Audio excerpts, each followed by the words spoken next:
This is Jen Larsh with Life Force Energetics, and I wanted to pop on here with a little tip that I think a lot of people may not totally have heard of, or even if you've heard of it, you may not understand it, but it's something I talk to my clients about.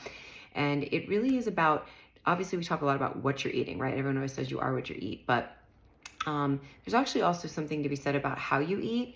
And sometimes this can be just as important as like what you're putting in your mouth. So a lot of us have heard of sympathetic and parasympathetic. Basically, these are two different states and they are complementary, but they have opposite roles. The sympathetic nervous system is something that puts your body on alert. It's sometimes called the fight or flight, right? So back in the day when the bear was going to chase us or the mountain lion, our body needed to basically put everything else on hold and just run to save your life.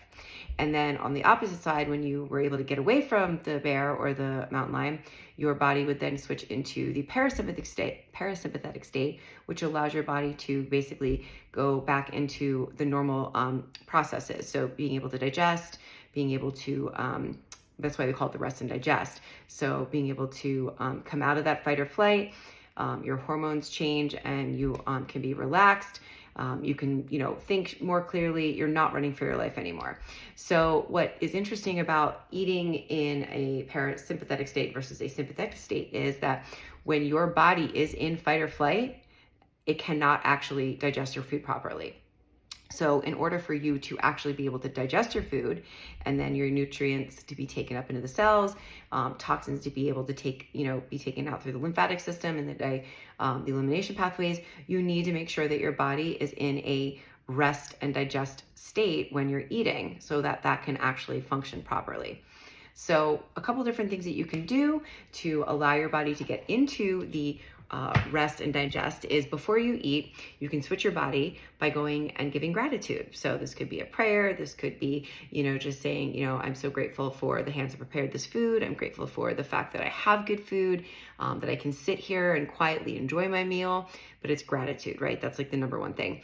You can breathe deeply between bites. So taking nice deep breaths, and again, really enjoying your food, putting your fork down, chewing thoroughly, really tasting what you're eating, getting all your senses involved, make it an experience. Like I said, put your fork down between bites. If you're eating with someone, engage in conversation, talk to them about the food or the experience.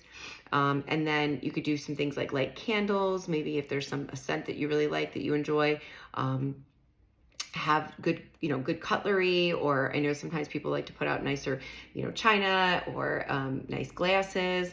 But again, make your environment relaxing, make it feel like an experience so that your body can get into that rest and digest, and it can do what it needs to do while you're eating so that you're not running away from the mountain lion, right? And not allowing your body to actually do what it needs to do. So again, if you start to take these little steps where you're changing how you're eating, as well as obviously changing what you're eating. I always talk to my clients about whole foods. In fact, I did a video on whole foods.